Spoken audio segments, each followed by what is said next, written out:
नमस्कार, India TV देख रहे हैं आप। मैं हूं आपके साथ पवन नारा। बटेंगे तो कटेंगे का नया फॉर्मूला आरएसएस को पसंद आ गया है। संघ ने औपचारिक तौर पर इस फॉर्मूले पर मोहर लगा दी है। योगी आदित्यनाथ ने हरियाणा चुनाव के दौरान 3 शब्द का जो फॉर्मूला बीजेपी को दिया था, पहले सीजन में वो फॉर्मूला पास हो गया। अब सीजन 2 शुरू हो रहा है और इस बार बटेंगे तो कटेंगे सीजन 2 पहले से ज्यादा पावरफुल होगा, क्योंकि इसमें डायलॉग योगी का है, मोहर आरएसएस की। जब से आरएसएस ने योगी की बात को सपोर्ट किया है, मुस्लिम इकोसिस्टम की नींद उड़ गई है। मौलाना हंगामा मचाने लगे हैं। एक मौलाना तो ऐसे हैं जो अभी से हर सीट, हर बूथ, हर एक पन्ने पर मुस्लिम नाम गिन रहे हैं। बटेंगे तो कटेंगे का यह फॉर्मूला क्या सिर्फ हिंदुओं पर लागू होगा या मुसलमान भी इस फॉर्मूले पर अपना एक्सपेरिमेंट करने वाले हैं? इस रिपोर्ट से समझते हैं। तो हिंदू को, मुसलमानों का, हिंदू समाज, मुस्लिम कैंडिडेट, लेकिन हिंदू वहाँ रहने के तो उसकी रक्षा होनी चाहिए। मुसलमान, हिंदू समाज, मुसलमान, हिंदू एकता, मुसलमान, हिंदू सबके लिए, मुस्लिम आबादी है, इसलिए हिंदू एकता आवश्यक है। मुस्लिम आबादी, हम हिंदू एकता चाहते हैं। मुस्लिम कैंडिडेट जीत सकता है। हिंदुओं को तोड़ने के लिए शक्तियां काम करती है। मुसलमानों को भी प्रॉपर रिप्रेजेंटेशन देना चाहिए। क्या मुसलमानों ने भी बटेंगे तो कटेंगे फॉर्मूला बनाया है? क्या मौलानाओं ने भी महाराष्ट्र के मुसलमानों को यही पढ़ाया है कि बटोगे तो कटोगे? महाराष्ट्र में जबरदस्त मुसलमान शुरू हो गया है। मोदी विरोधी इकोसिस्टम ने पूरी फौज को काम पर लगा दिया है। महाराष्ट्र की चुनावी पिच पर मुस्लिम एकता वाला पोस्टर छप चुका है। पोस्टर में महाअघाड़ी के नेता हैं, मौलाना हैं। बोल्ड एंड कैपिटल लेटर्स में मुस्लिम वोटर्स को एकजुट रखने वाला नैरेटिव फिट होने लगा है। हरियाणा चुनाव हारने के बाद एंटी मोदी इकोसिस्टम ने महाराष्ट्र के मुस्लिम मोहल्लों में मौलानाओं, मुफ्तियों और उनके सपोर्टर्स को रवाना कर दिया है। सबको एक ही फॉर्मूला दिया गया है। वो फॉर्मूला है, मुस्लिम मोहल्लों में जाओ और जोर जोर से माइक पर चिल्लाओ, बटोगे तो कटोगे।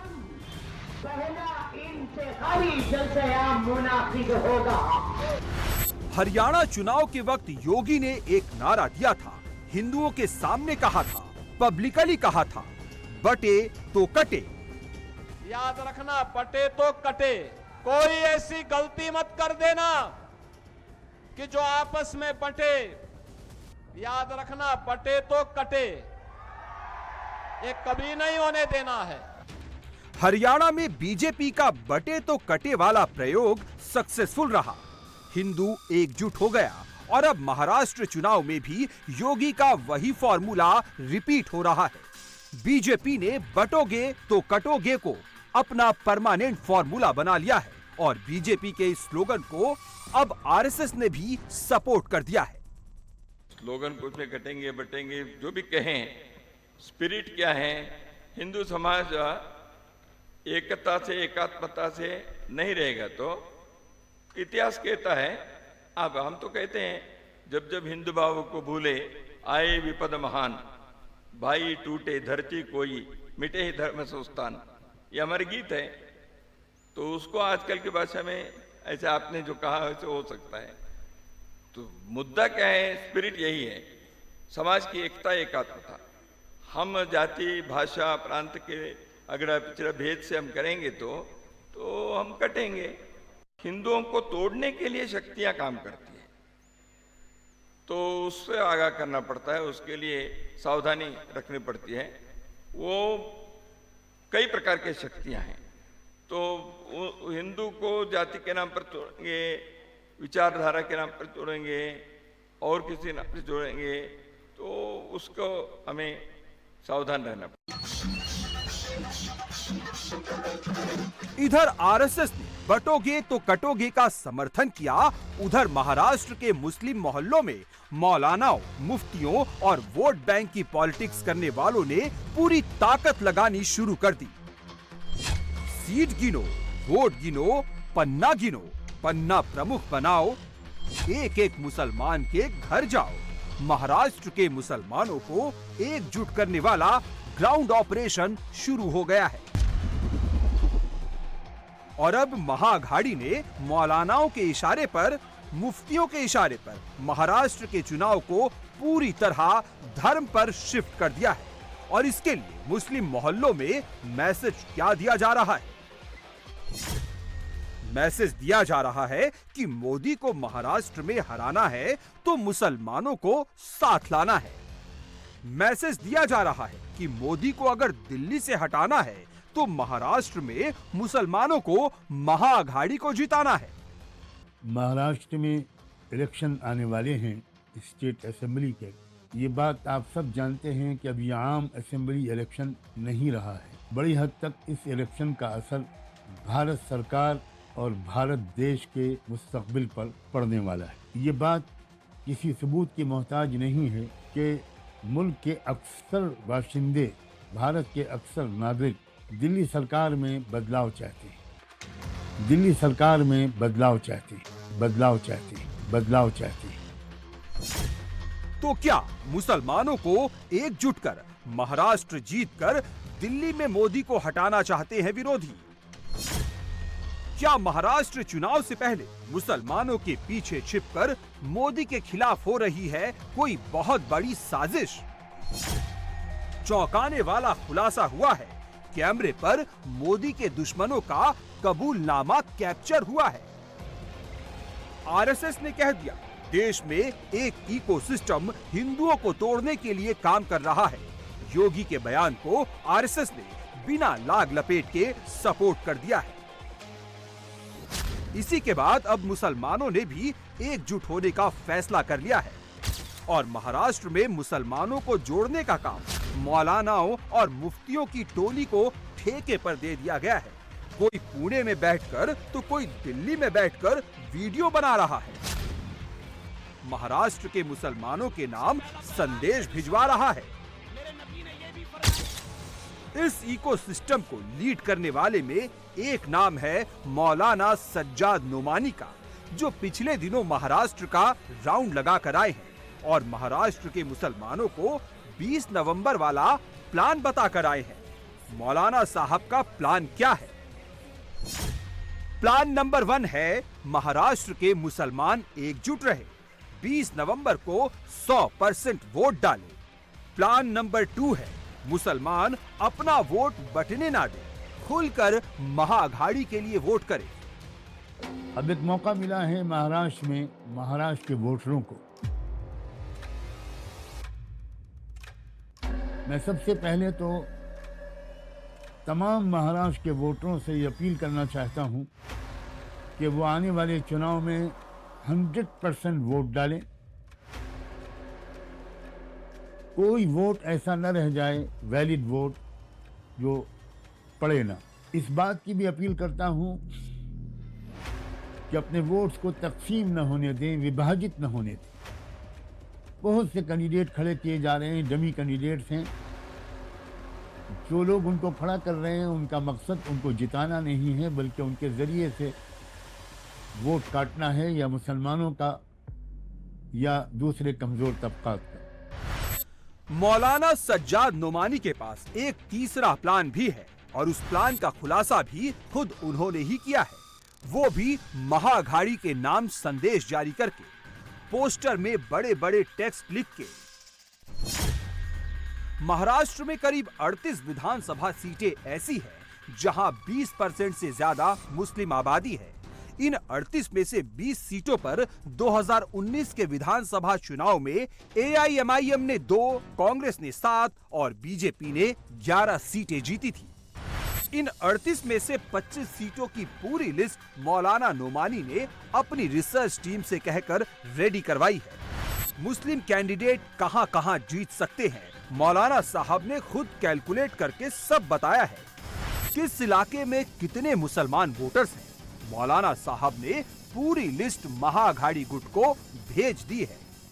मैं इस मौके पर महाविकास अघाड़ी वालों से, जो इंडिया अलायंस के लोग हैं, उनके तीनों धड़ों के रेस्पेक्टेड लीडर से मैं ये बात बहुत जोर देकर कहना चाहता हूं कि आपको टिकट की तकसीम में इंसाफ करना चाहिए। आपको मैंने एक लिस्ट भेजी है जो अलायंस के महाराष्ट्र में लीडिंग रोल प्ले कर रहे हैं बुजुर्ग रहनुमा जनाब शरद पवार साहब। मैंने उनको एक लिस्ट भेजी है उन 25 कॉन्स्टिट्यूंसीज की जिनमें हमारी रिसर्च टीम ने फैक्ट्स एंड फिगर्स के ज़रिए ये साबित किया है कि इन 25 सीटों पर मुस्लिम कैंडिडेट बड़ी आसानी के साथ महाविकास अघाड़ी को जीत दिला सकते हैं और महाराष्ट्र में एक सेकुलर डेमोक्रेटिक सरकार के बनाने में एक बहुत इम्पोर्टेंट रोल प्ले कर सकते हैं। मिसाल के तौर पर बाइकल्ला की सीट है जहां 41.5% मुसलमान हैं। अकोला वेस्ट की सीट है जहां 41.6% मुसलमान हैं। औरंगाबाद सेंट्रल की सीट है जहां 38.5% मुसलमान हैं। औरंगाबाद ईस्ट की सीट है जहां 37.5% मुस्लिम आबादी है और बांद्रा वेस्ट की सीट है जहां 30% मुस्लिम आबादी है। इसके अलावा भी जो 20 सीटें और हैं उन सब पे भी हमारी रिसर्च टीम ने बड़ी मजबूती के साथ ये यकीन दिलाया है कि यहाँ मुस्लिम कैंडिडेट जीत सकता है। मगर मैं ये बात वाज़ेह करना चाहता हूँ महाविकास अघाड़ी के तमाम लीडरों पर कि आपको पूरे इंसाफ के साथ काम लेना चाहिए। मुसलमानों को भी प्रॉपर रिप्रेजेंटेशन देना चाहिए। महाराष्ट्र के चुनाव में सारा खेल 6 रीजन्स का है। विदर्भ, मराठवाड़ा, वेस्टर्न महाराष्ट्र, नॉर्थ महाराष्ट्र, मुंबई और ठाणे कोंकण, हर रीजन का अपना अपना डायनामिक है। लेकिन जिस गुट ने 6 में से 4 रीजन में बाजी मार ली, सरकार उसी की बनेगी। इसलिए हर पार्टी जोन वाइज तैयारी कर रही है। विदर्भ में 62, नॉर्थ महाराष्ट्र में 35, मराठवाड़ा में 46, वेस्टर्न महाराष्ट्र में 70, मुंबई में 36 और ठाणे कोंकण में 39 विधानसभा सीटें हैं। 24 के लोकसभा चुनाव में महाअघाड़ी विदर्भ, वेस्टर्न महाराष्ट्र, मराठवाड़ा और मुंबई में लीड कर रही थी, जबकि महायुति सिर्फ नॉर्थ महाराष्ट्र और ठाणे कोंकण रीजन में ही आगे थी। नोट करने वाली बात यह है कि मराठवाड़ा, मुंबई, ठाणे, कोंकण और नॉर्थ रीजन में मुस्लिम आबादी अच्छी खासी है और 24 के लोकसभा चुनाव में इन सभी मुस्लिम इलाकों में महाअघाड़ी ने अच्छा परफॉर्म किया था और अब वही पैटर्न विधानसभा चुनाव में दोहराने की तैयारी है। इसलिए मुसलमानों को भी एकजुट होने के लिए कहा जा रहा है। मैसेज दिया जा रहा है कि अब की बार मुसलमान भी नहीं बटेंगे और इसके लिए मोदी का खौफ दिखाकर मुसलमानों के दिल और दिमाग में कौन सा नैरेटिव फिट किया जा रहा है, क्या क्या कहा जा रहा है, अब आपको ये सुनाते हैं। सन 2014 में बहुत से लोगों ने वोट दिया, उनको 15 लाख रुपए हर एक के बैंक अकाउंट में आ जाएंगे, इस वादे पर यकीन करके। नौजवानों ने उनको वोट दिया इस उम्मीद पर कि हर साल 2 करोड़ नौजवानों को जॉब मिलेगा। ये वादा भी मोदी सरकार पूरा करेगी। किसानों ने वोट दिया इस उम्मीद पर कि ये वादा जो मोदी कर रहे हैं, बीजेपी कर रही है, कि किसानों की आमदनी, सालाना आमदनी दुगनी हो जाए। ये बहुत मेजर असबाब थे जिनकी वजह से 2014 में बीजेपी को एक मेजॉरिटी सरकार दिल्ली में बनाने का मौका मिला। फिर 2019 में पुलवामा का ड्रामा किया गया और उसका एक असर पूरी कौम की साइकी पर पड़ा। उसका भी फायदा मोदी सरकार को मिला। लेकिन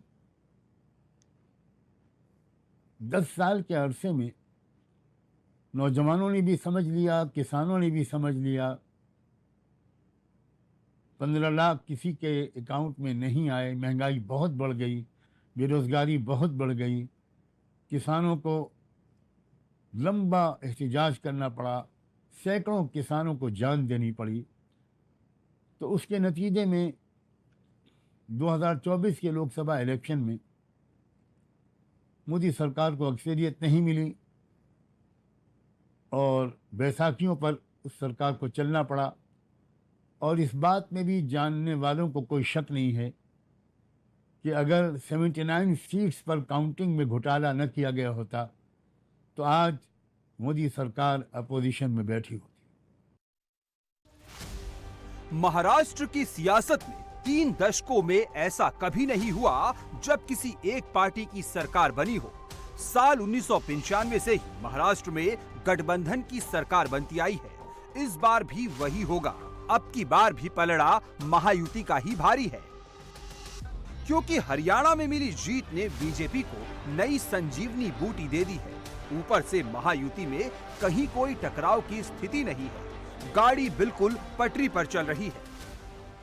और अब महाराष्ट्र की सियासी पिच पर बटोगे तो कटोगे के रचयिता योगी आदित्यनाथ की ऑफिशियल एंट्री भी होने जा रही है। महाराष्ट्र के चुनाव प्रचार में सबसे ज्यादा चर्चा योगी की ही हो रही है।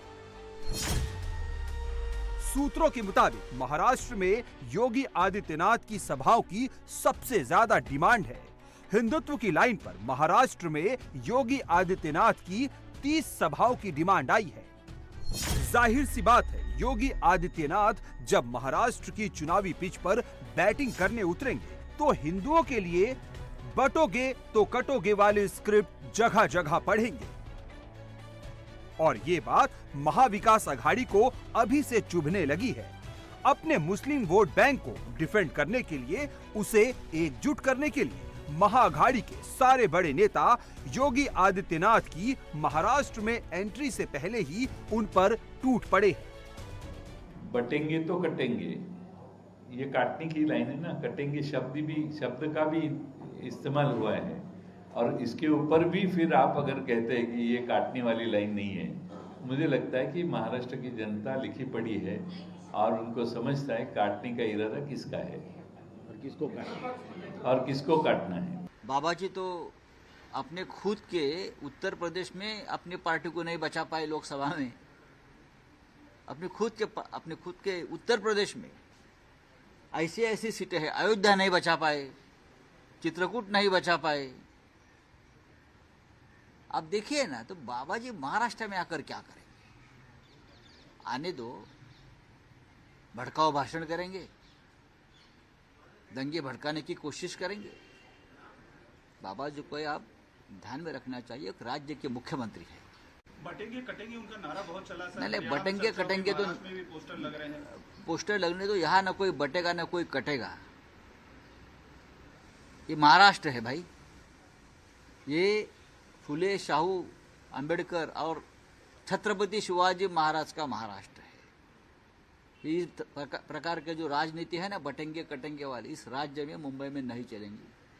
हम ना बटेंगे ना कटेंगे। ऐसा है कि हमें बीजेपी मालूम है, आरएसएस मालूम है, उनकी कुटिल नीति में वो प्रसिद्ध है, ये भी मालूम है। तो ये महाराष्ट्र है, ये शाहू फुले अंबेडकर का महाराष्ट्र है, ये भी ध्यान में रखना चाहिए। किसी भी ऐसी कृति वो जो करेंगे उसको हम फंसेंगे नहीं, हमारी जनता फंसेगी नहीं, महाविकास आघाड़ी के साथ में रहेगी। महाअघाड़ी की खेमे में बीजेपी के नए स्लोगन से पैनिक तो है, मगर योगी की कटोगे तो बटोगे वाली स्क्रिप्ट का काट ढूंढते हुए मोदी विरोधी इकोसिस्टम ने अब मुसलमानों को जोड़ना शुरू कर दिया है। मुस्लिम मोहल्लों में यही टेक्स्ट रिपीट करना शुरू कर दिया है। मौलानाओं और मुफ्तियों ने मुस्लिम वाला टेप ऑन कर दिया है और इनकी देखा देखी अलग अलग पार्टियों ने भी जोर शोर से हिंदू मुस्लिम करना शुरू कर दिया है। एएमआईएम ने तो इसमें लीड ले लिया है। आज हमारे यहाँ जलसा है, जरा आसपास देखो तो कहीं पुलिस वाले हैं क्या? होंगे भी तो एक दो होंगे। आज खयाबान निशाद चौक छावनी बना हुआ है, छावनी। क्या बना है? छावनी, इधर पुलिस का डब्बा, उधर पुलिस का डब्बा, उधर पुलिस की गाड़ी, 100 पुलिस की गाड़ी, और ये लोगों का डर निकाल दे। डरो मत, मैं ऐसा है, मैं वैसा है, मैं नारायण राणे को ये कर दूंगा, मैं इसको वो कर दूंगा। भाई मिस्टर आसिफ राणे,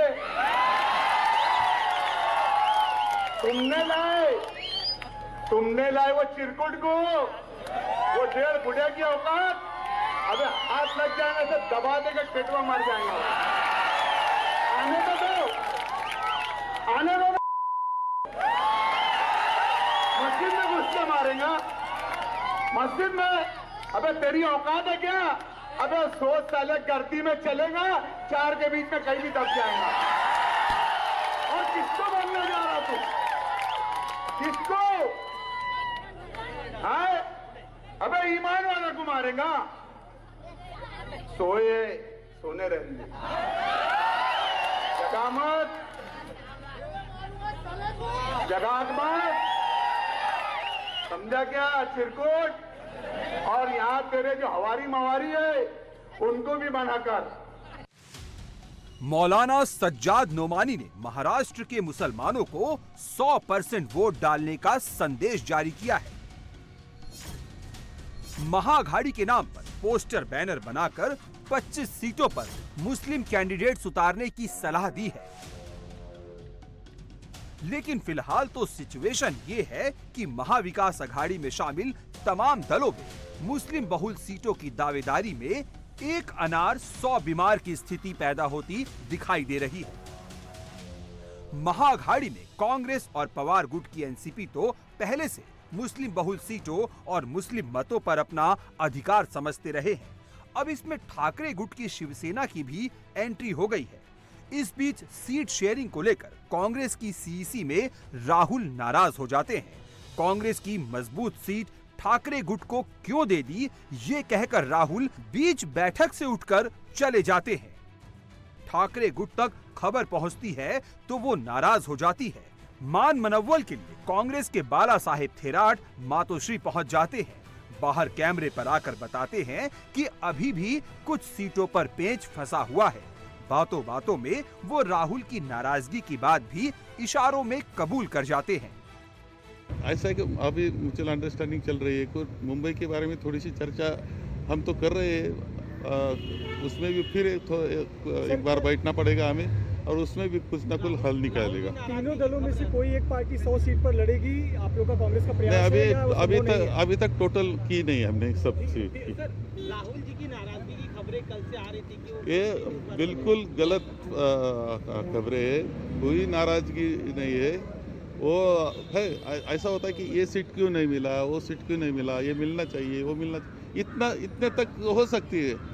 इसका मतलब जब 3 पार्टी इकट्ठी होती है तो ये चर्चा होने वाली है, तो इस पर चर्चा हो गई।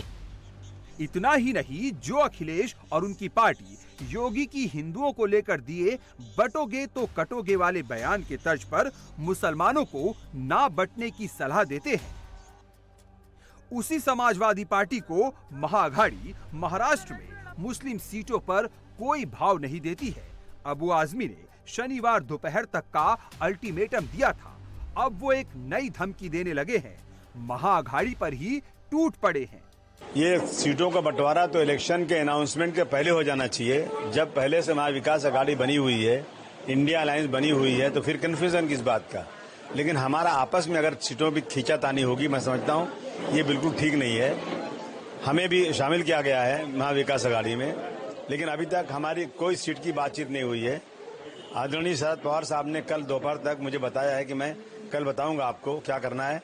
मैंने 5 सीटें अनाउंस किया है और 5 सीटें ऐसी हैं जो कि मैं ही चुन के आ सकता हूं, या तो फिर हमारी जो अपोजिट पार्टी है वही चुन के आ सकती है। ये 5 सीटें मुझे देनी चाहिए उनको। मैं इंतजार करूंगा। देखिए, मैं कभी भी वोटों का बंटवारा नहीं चाहता हूं। मैं कभी नहीं चाहता हूं कि हम सीटों के लिए वहाँ महाविकास अघाड़ी में कोई दरार पैदा करें। लेकिन जो लोग यहाँ सीटें देने वाले हैं वो अगर नहीं चाहेंगे कि भाई समाजवादी को नहीं लेना, जैसे पहले भी 2-3 इलेक्शन में ऐसे ही हुआ है, तो फिर मैं मजबूर हूँगा और मैं 20-25 सीट फिर लड़ाऊंगा। फिर आगे अल्लाह महाअघाड़ी में जारी उठापटक को देखकर फिलहाल तो यही लग रहा है कि वो ना तो आपस में एक साथ रहने वाले हैं, ना ही मुस्लिम सीटों पर अपना दावा छोड़ने वाले हैं। और इसके बाद महाराष्ट्र के मुसलमान क्या करेंगे? महाअघाड़ी का साथ छोड़ेंगे या हाथ पकड़ेंगे? मौलाना सज्जाद नुमानी ने इसे लेकर भी एक वार्निंग जारी कर दी है। अगर आप ये गलती करेंगे, क्या टिकट की तकसीम में मुसलमानों को बिल्कुल इग्नोर कर देंगे या बहुत कम मुसलमानों को आप टिकट देंगे, तो मैं आपको वार्न करना चाहता हूं कि इससे आपको नुकसान पहुंच सकता है। मैं उम्मीद करता हूं कि ऐसे हालात न पैदा हों कि आपको नुकसान पहुंचे और फासिस्ट ताकतें डिवीजन ऑफ वोट्स की वजह से आगे बढ़ जाएं, या जब मुख्तलिफ कम्युनिटीज़ के वोटर्स देखेंगे कि हमारी कम्युनिटी का रिप्रेजेंटेशन नहीं है तो वोट देने ही नहीं निकलेंगे वो। क्योंकि इस बात की बहुत शिकायत है, मैं बहुत साफ लफ्ज़ों में कहना चाहता हूँ, हम जब मुस्लिम आवाम से बात करते हैं महाविकास अघाड़ी के बारे में, इंडिया अलायंस के बारे में, तो हमसे पूछा जाता है कि एक तरफा तौर पर हम उनको वोट दें और वो हमारे लोगों को टिकट न दें, ये कब तक चलेगा? इस सिलसिले में पब्लिक के गुस्से को आप मामूली मत समझिए, क्योंकि दूसरे ऑल्टरनेट्स भी खड़े हो रहे हैं, दूसरे मुतबादिल खड़े हो रहे हैं। आपको मुझसे ज़्यादा उसके बारे में खबर होगी। मैं जहां वोटरों से अपील करता हूं, वहीं लीडरों से भी अपील करता हूं कि अभी भी वक्त है, आप प्रॉपर रिप्रेजेंटेशन हर कम्युनिटी को दे